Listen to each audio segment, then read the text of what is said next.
ଚାଲିଲୁ ବର୍ତ୍ତମାନ ଢିଅବଲ୍ଲାପୁର ଗ୍ରାମ। ଢିଅବଲ୍ଲାପୁର ବସପୁରରୁ ମାନେ 4 ଛକରୁ ଢିଅବଲ୍ଲାପୁର ରାସ୍ତାଟା ଦେଖନ୍ତୁ, ଗୋରୁ ଗାଈ ଚରୁଛନ୍ତି, ମଉସା ଠିଆ ହେଇଛନ୍ତି। ଆଉ ପାଣି ବି ଧୀରେ ଧୀରେ ବଢ଼ୁଛି। ଆଜିର ପାଣି ଟିକେ ସତ ବଢ଼ିଆ ଚାଲିଛି।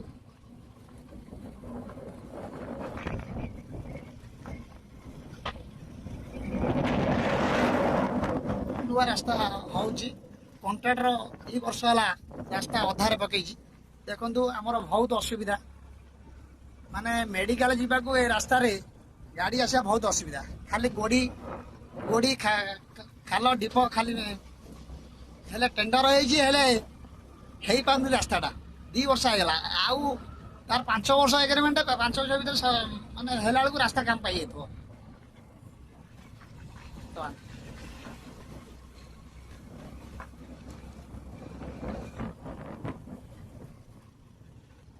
ଆଇପୁରର ପାଣି ପମ୍ପ, ପାଣି ଟାଙ୍କି,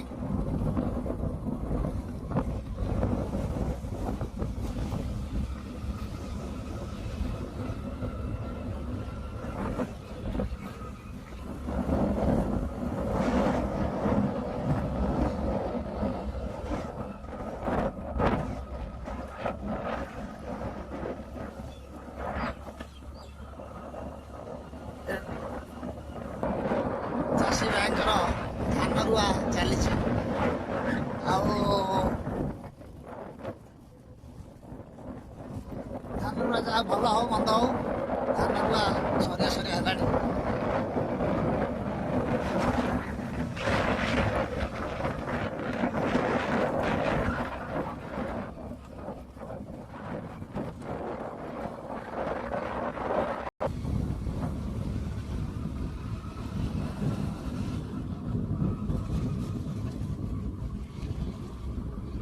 ଚାଲିଛି ରାସ୍ତା ଯାହା ଢଳେଇ ହେଇଯାଇଛି। ଆଉ ଇଏ ସବୁ ନଳିତା ତିଆରି ଧାନ କଟା ହବ। ଆଉ ପିଲା ବି ଆସୁଛନ୍ତି ସବୁ କଲେଜ, ଗାଡ଼ି ମଟର ଚାଲିଛି। ଗୋରୁ ଗାଈ ବି ରାସ୍ତାରେ ବନ୍ଧା ହେଇଛି। ଆରମ୍ଭ ହେଲା ଗୋରୁ ଗାଈ ସ୍କୁଲ, ବାଡ଼ିସିଙ୍ଗା ସ୍କୁଲ।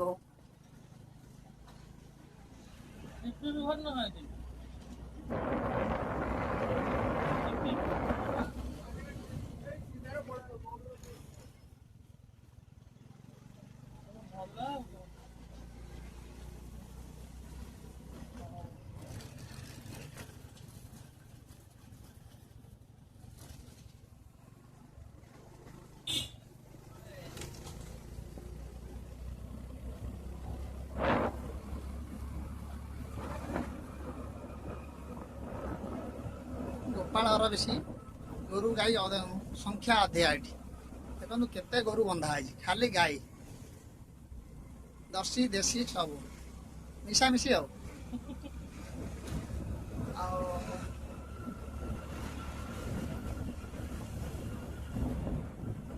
ଦେଶୀ ଷଣ୍ଢ ଏଟା।